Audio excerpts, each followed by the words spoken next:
আমাদের এমন একটা নেতা লাগবে যে ঘাটটা বাঁকা করে ফিরে আসছি বলতে জানে। আমাদের এমন একটা নেতা লাগবে বুক চিতিয়ে যিনি লড়তে জানে। আমাদের এমন একটা নেতা লাগবে যে পুরো টিমকে এক সুতোয় বাঁধতে জানে। বাংলার ক্রিকেটে এমনটা ভাবতে গেলেই কল্পনায় যার নাম আসে তিনি মাশরাফি বিন মুর্তজা। তাই আমাদের একজন মাশরাফি লাগবে। টাইগার ক্রিকেটে বর্তমানে এমন এক লিডারের অভাবটাই ভোগাচ্ছে যার কারণে টাইগাররা ধুঁকছে, হয়তো অদূর ভবিষ্যতেও ধুঁকবে। মাশরাফি জাতীয় দল থেকে চলে যাবার পর থেকেই নেতৃত্ব সংকটে ভুগছে বাংলাদেশ। সাকিব, তামিম, শান্তরা আসছেন, কিন্তু কেউ কি মাশরাফির রেখে যাওয়া যে সিংহাসন তার যোগ্য ব্যবহার করতে পারছে? ভালো ক্রিকেটার আর ভালো ক্যাপ্টেন তো আর এক কথা নয়। বাংলাদেশের ক্রিকেটে আজকে যত সমস্যা তার মূলে একজন দক্ষ নেতার অভাব। সাকিব তামিমের দূরত্ব, সিনিয়রদের নেতৃত্ব নিতে অনীহা, জুনিয়রদের কাঁধে অতিরিক্ত বোঝা, দলে নেই কোনো একতা, এর কোনো কিছুই ছিল না যখন টাইগার দলটা ছিল ক্যাপ্টেন ফ্যান্টাস্টিক মাশরাফির হাতে, তার অধীনে।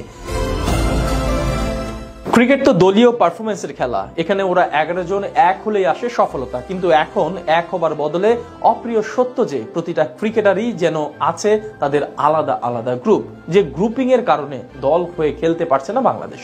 ক্রিকেটাররাও নিজেদের জায়গা ধরে রাখতে পারফর্ম করছে যে যার মতো।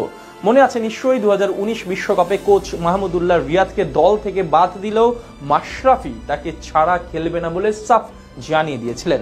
ক্যারিয়ারের ইতি ঘটতে যাওয়া রিয়াদকে ফিরিয়ে এনেছেন নিজের ব্যক্তিত্বের জোরে, যে রিয়াদ এখনো দলের অটো চয়েস হয়ে আছেন। পারফরমেন্সের বাইরে এটাই ক্যাপ্টেন্সির গুণাবলী, সতীর্থদের সেভ করা, বটবৃক্ষ হয়ে ওদের নিজের ছায়া তোলে রাখা। এমন সাহস কি নাজমুল শান্ত দেখাতে পারবেন? জুনিয়র এক ক্রিকেটারের পক্ষে ক্যাপ্টেন হলেও এটা আদৌ কতটুকু সম্ভব?